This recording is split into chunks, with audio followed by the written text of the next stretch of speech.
hamil sama siapa sayang? Itu anak siapa? Aku hamil sama abang, masa hamil sama saya. Ini kelihatan sekali teman-teman tuh posisi badannya. Jadi ini bukan rekayasa ya. Jadi ini benar-benar terjadi untuk beberapa kasus pasien yang datang ke klinik KKB. Coba menghadap belakang posisinya. Tuh akan terlihat. Ini bukan disengaja, gitu. Jadi memang benar-benar terjadi dan ini kasus dari Pak Ade. Udah, oke, cukup dulu. Dari hasil MRI yang beliau bawa, ya, nggak menunjukkan tanda-tanda kalau memang dia bermasalah dengan syaraf. Memang ada permasalahan dengan ruas lumbar 1 dan 2, ya. Cuma dia cuma terjadi pengikisan aja, pengikisan ruas tulang belakang, dan itu juga nggak terlalu parah.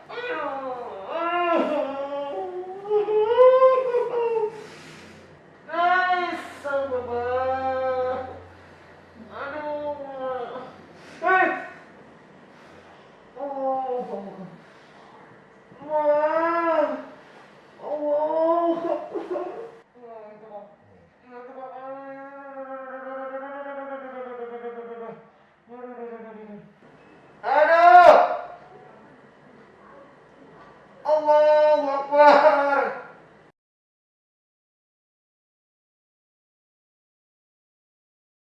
Alhamdulillah Kang Abai, Alhamdulillah, Masya Allah, puji syukur, badan saya sekarang udah lurus Kang.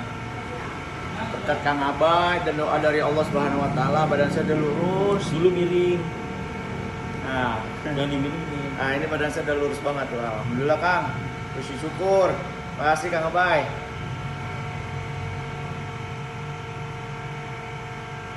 Tuh. Udah lurus banget Kang, Alhamdulillah, Masya Allah. Masih banyak ya Kang.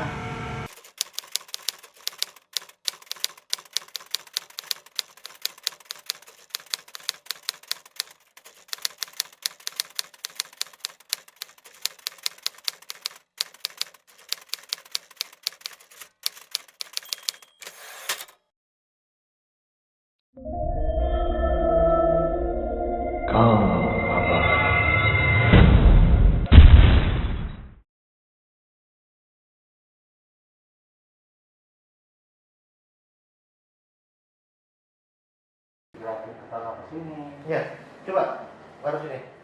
Tuh posisi. Ini kelihatan sekali teman-teman. Tuh posisi badannya. Jadi ini bukan rekayasa ya. Jadi ini benar-benar terjadi untuk beberapa kasus pasien yang datang ke klinik KKB. Coba menghadap belakang posisinya. Tuh akan terlihat. Ini bukan disengaja, gitu. Jadi memang benar-benar terjadi dan ini kasus dari Pak Ade. Udah, oke, cukup dulu.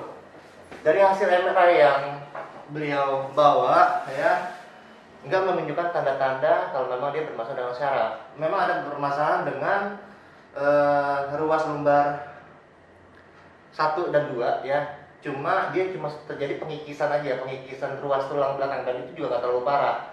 Ada satu lumbar yang bermasalah di area lumbar 2, dia bantalannya itu agak sedikit keluar, gitu ya. Tapi tidak menyebabkan permasalahan yang tadi, ya. Efek itu hanya sebatas nyeri aja pada saat dia berjalan ataupun pada saat dia duduk, gitu loh.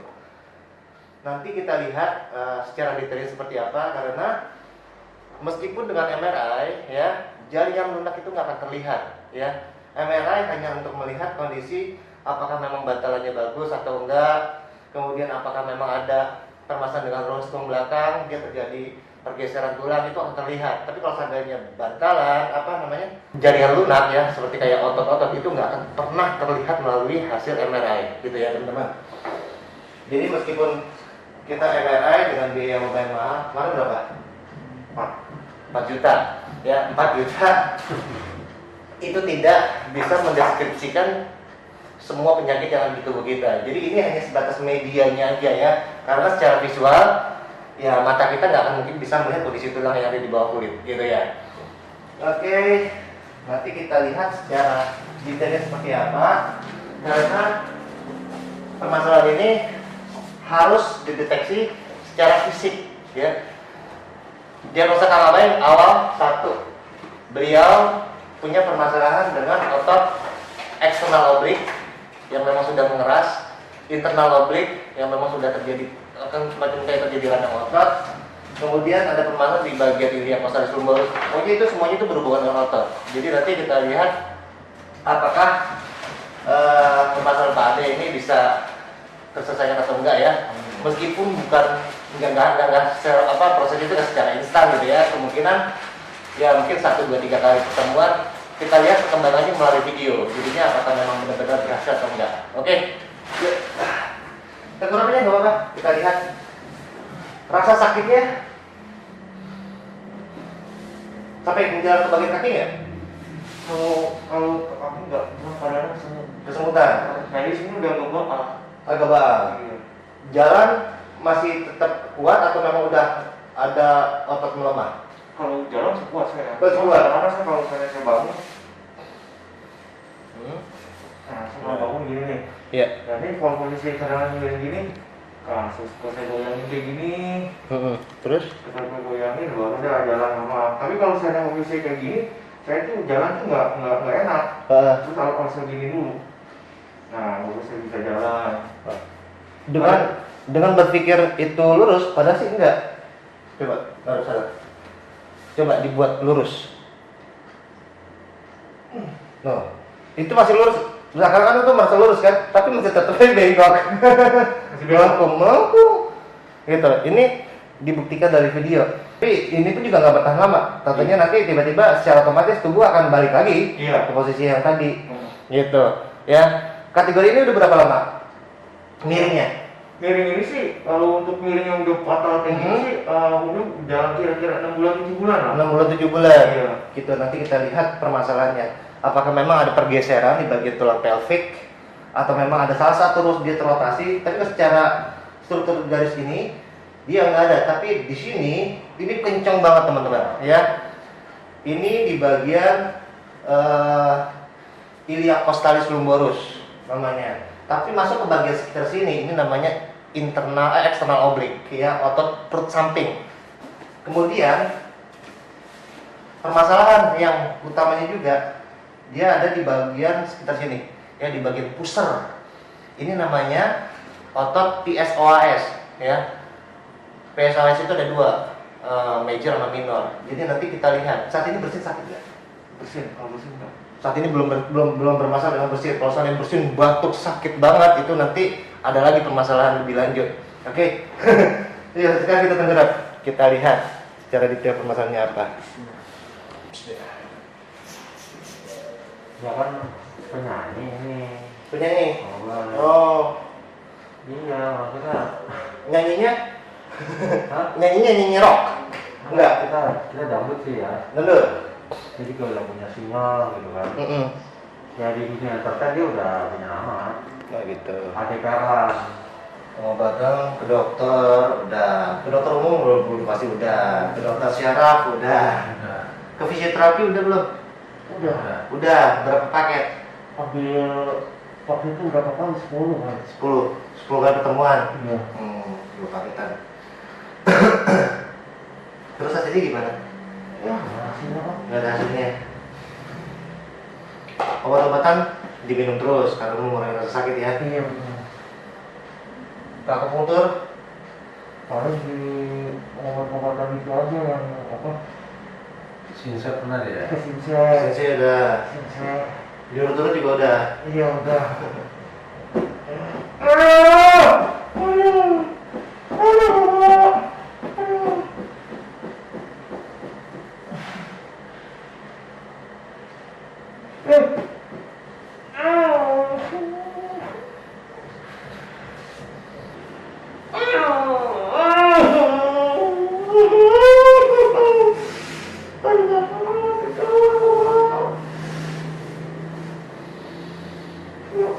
Mak, dipanggil Mak sama Mas Ade.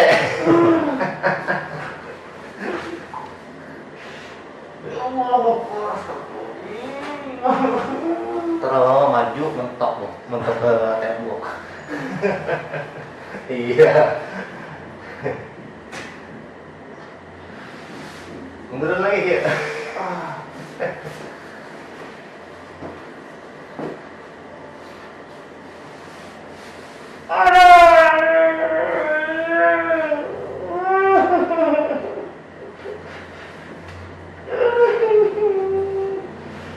Ya Allah, Sakit ya, masa nggak sakit. Hei, Mas. Nah, ini di bagian bicep femoris teman-teman. Ya. Jadi kalau memang dia permasalahannya hanya sebatas di sini, itu lebih mengarah ke otot, bukan ke saraf. Memang di bawahnya itu ada permasalahan dengan saraf sciatica gitu ya kalau memang dibiarkan keterusan. Tapi kalau memang sudah terjadi pembengkakan seperti ini, ya ini harus ditangani lebih cepat lagi. Kalau enggak makin parah.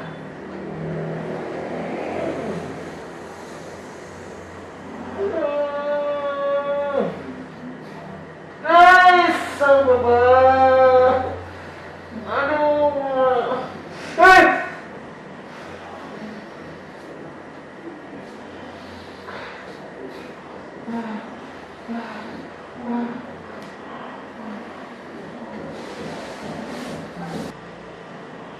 Oh. Wah. Oh. Geli. Geli apa sakit? Geli. Geli. Sakit kan? Iya, ya Allah, Muhammad Rasulullah. Allah Akbar. Aduh. Oh, astagfirullahaladzim, ya Allah.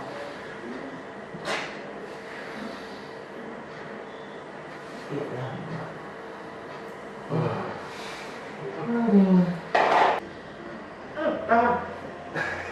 Bunyi etek gitu ya. Nah, itu. Udah enggak. Truk. Itu jaringan lunak. Itu fibernya si otot terlihat seperti itu. Dan ini ototnya melemah. Tapi karena saya memang sudah terjadi cukup lama, akhirnya ya terjadi otot mengeras. Pada saat dia mengeras, otot itu dia narik. Iya. Jadi secara otomatis tubuh akan begini, gitu miring. Apalagi kalau lagi benar lagi dalam keadaan sakit, udah deh, lari. Iya. Katanya, kok membelakangi kamera Kang? Iya, enggak dibelakangi. Ya Allah. Iya namanya apa namanya netizen ya, banyak banget pertanyaan yang memang mau dijawab gitu ya. Jadi saya jawab semuanya. Jadi nggak ada yang ditutup-tutupin di sini. Mau nyontok pun juga silakan karena ya ini untuk kesehatan. Kalau seandainya memang itu bagus dan bermanfaat buat siapapun juga saya akan berikan kok.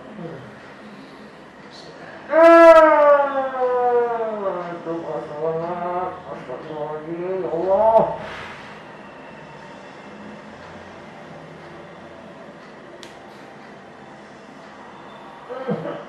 Nih permasalahan itu di sini. Benar. Di sini nanti di bagian otot eksternal oblique kena nggak? Masuk. Ini eksternal oblique teman-teman. Di bawahnya lagi ada namanya internal oblique yang itu lebih mengarah ke otot perut. Meskipun otot perut, tapi rasa sakitnya juga di sini. Gitu. Dan ini hampir 85% lah. Orang yang punya permasalahan otot perut sering sakit pinggang. Kalau memang dibiarkan terus-terusan jadinya miring kayak gini.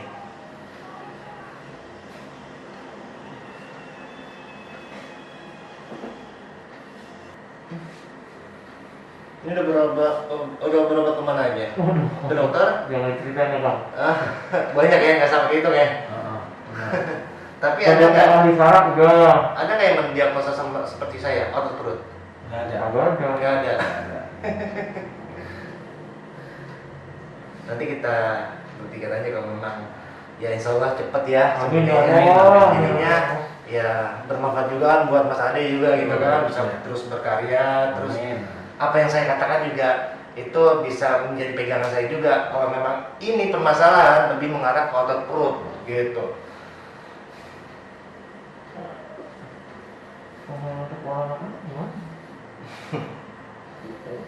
Tapi memang permasalahan ini dia nggak instan teman-teman ya. Jadi nggak ada sesuatu yang penyakit apapun juga nggak ada yang instan gitu ya untuk disembuhkan. Mau itu batuk juga ada prosesnya juga gitu ya. Apalagi dengan kondisi ototnya sudah seperti ini, otot ini udah melemah. Jadinya nanti ada beberapa sebenarnya daily rutin yang saya berikan buat si Mas Ade terkait untuk permasalahan otot yang melemah itu kita kembalikan ke posisi normal. Ada beberapa gerakan yang memang harus dilakukan sama beliau gitu. Jadi untuk kategori sembuh ya itu harus kerjasama baik dari saya maupun dari si pasien. Kalau si pasien itu nggak melakukan apa yang saya minta, ya pasti akan lebih lama lagi gitu.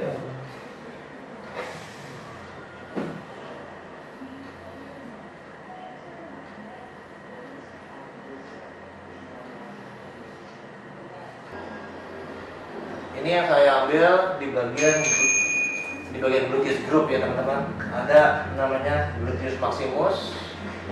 Nanti teman-teman bisa lihat animasi Kang Abah di sini ya. Apa yang namanya gluteus maximus itu seperti apa bentuknya ya. Saya nggak mungkin bisa Kang Abah zoom karena Kang Abah pakai tripod. Dan suaranya juga pasti akan menggema karena nggak menggunakan mic eksternal. Cuma menggunakan mic dari kamera aja ya. Ini ada gluteus maximus, kemudian ada gluteus medius sama gluteus minimus teman-teman. Dan ini juga perlu dihajar karena kondisinya kemungkinan otot ini sudah meraba. Lebih parah lagi kalau seandainya ada permasalahan dalam piriformis, dia akan kita akan ke bawah.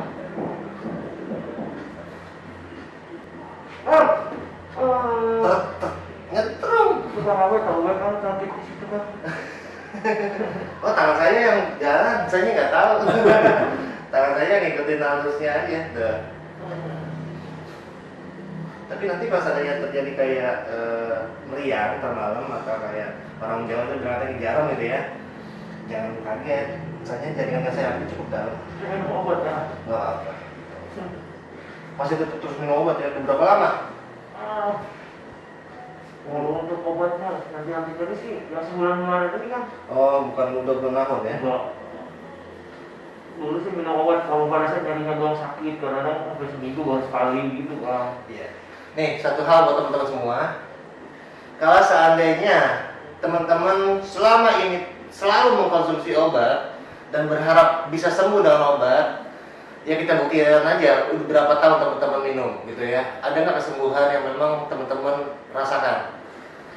Malah kebalikannya, kalau seandainya kalian minum obat-obatan antiinflamasi ya yang berhubungan dengan steroid atau biasa disebut dengan OAINS atau NSAID, kalau memang udah cukup lama konsumsi, teman-teman harus cek SGOT, SGPT yang mau fungsi ginjal ya, karena tanda-tandanya dia sudah melemah. Tapi kalau saya bukan skoliosis kan enggak? skoliosis enggak ada skoliosis, bukan. Kondisi ini bukan kategori skoliosis. Dan umumnya terjadi skoliosis itu lebih mengarah ke bagian torakal ya, di bagian punggung sini. Ada salah satu ruas yang terrotasi. Kelihatannya posisi belikat ini dia salah satu bagian itu naik gitu ya. Posisi jalan juga terlihat akan berbentuk S.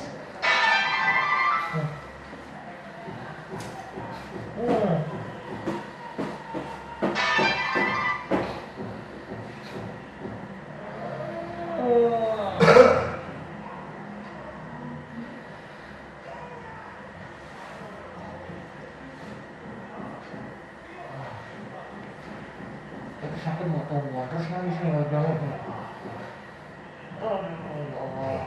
Oh iya bang, itu bang. Di bagian antisimus dorsi pasti ketarik semua. Jadi penyakit apa saya Kang? Kalau saya kategorikan, ini kategorinya penyakit mialgia gitu. Nyerinya nyeri otot, bukan nyeri saraf. Karena kalau seandainya otot itu bermasalah satu, dia kalau memang dibiarkan, dia makin lama makin menjalan. Saya udah berobat kemana aja, tapi nggak ada kesembuhan. Kang Abe ilustrasikan aja ya. Misalnya teman-teman mau ngegedein dada, teman-teman datang ke tempat fitness gitu ya. Di tempat fitness, teman-teman latihannya bukan latihan dada, tapi latihan tangan. Dada kena nggak? Nggak kena, ya kan? Sama juga seperti kayak pasien-pasien yang berobat gitu ya. Dia datang ke rumah sakit, dia datang ke tempat pengobatan, tapi kalau penanganannya nggak pas, ya otomatis nggak akan ada hasil. Meskipun sudah setiap bulan atau setiap seminggu 2 kali atau seminggu sekali dia berobat, kalau penanganannya itu nggak kena, nggak tepat sasaran, pasti nggak akan ada hasil, gitu. Nah, untuk melihat apakah memang permasalahan itu berhubungan dengan otot, tulang, saraf, gitu ya, harus ada pemeriksaan terlebih dahulu, teman-teman. Jadi kita nggak bisa langsung diagnosa karena apa? Masing-masing orang, meskipun kayak Mas Ade nih ya, dia jalannya miring. Terus ada pasien Kang Abe lagi yang jalannya miring juga, belum tentu penyakitnya sama. Karena permasalahan di otot itu beda-beda, aktivitas manusianya pun juga beda-beda gitu. Kita lihat di bagian ABS, abdomen.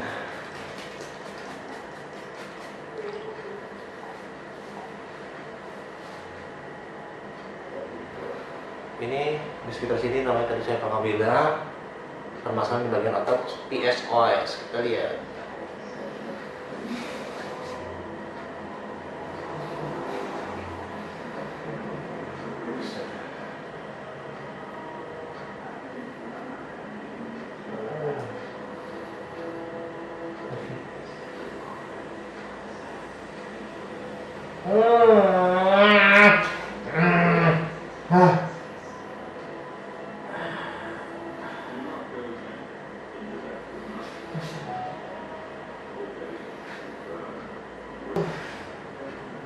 Aduh! Allahu Akbar! Iya, ilallah Muhammad Rasulullah sallallahu alaihi wasallam. Allahu Akbar. Akhirnya sebutan. Aduh.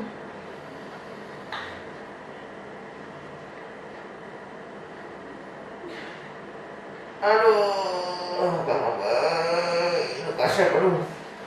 Aduh. Atur nafas. La ilaha illallah Muhammad Rasulullah. Ya Allah.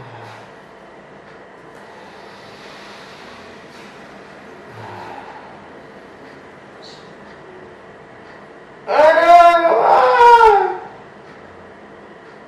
Ya ilaha illallah. Hei. Aduh. Alhamdulillah.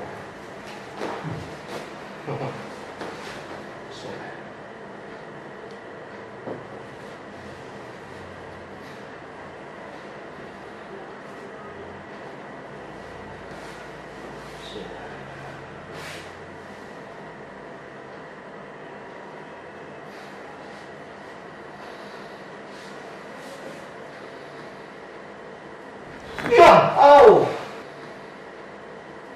Ya, au. Kira diapain? Bunyi. Teknik ini untuk mengetahui apa kalau misalnya sudah terjadi permasalahan di bagian tulang pelvik, pastinya di bagian tulang femur. Ya, tulang femur itu dia tulang pangkal paha atas ini. Dan bonggong itu dia ada di sini. Kalau memang sudah terjadi apa ya, dia ada rasa sedikit tertarik, itu nanti otomatis kita lakukan adjustment, teman-teman. Kita buat manipulasi tulang di bagian tulang pelvik ini. Relax.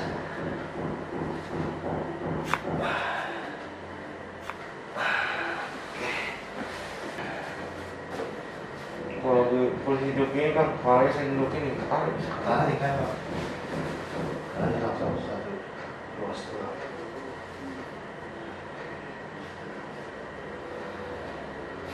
Tarik di belakang leher.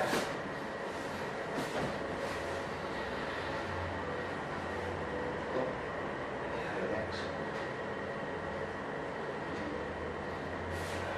Agak sedikit contoh ke depan. Contoh. Oke,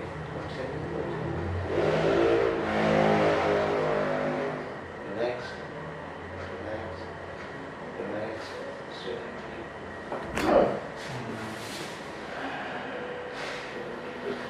Ini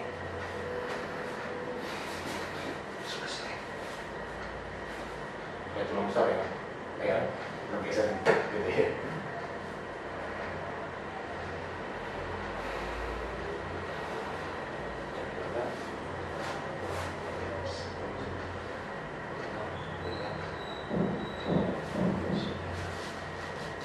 Wah, oke.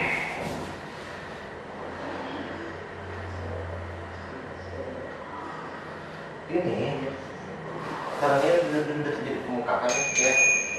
Saya minta di bagian sekitar sini itu dikompres dengan es batu setiap hari. Sebelah kanan atau kiri? Kalau pakai alat kompres kan dia lebar ya, jadi dapat dua-duanya. Saya ada pakai kayak gitu. Nah udah, Pakai itu aja, kayak gitu. pakai ini aja kayak gini. Tapi pakai air batu gitu.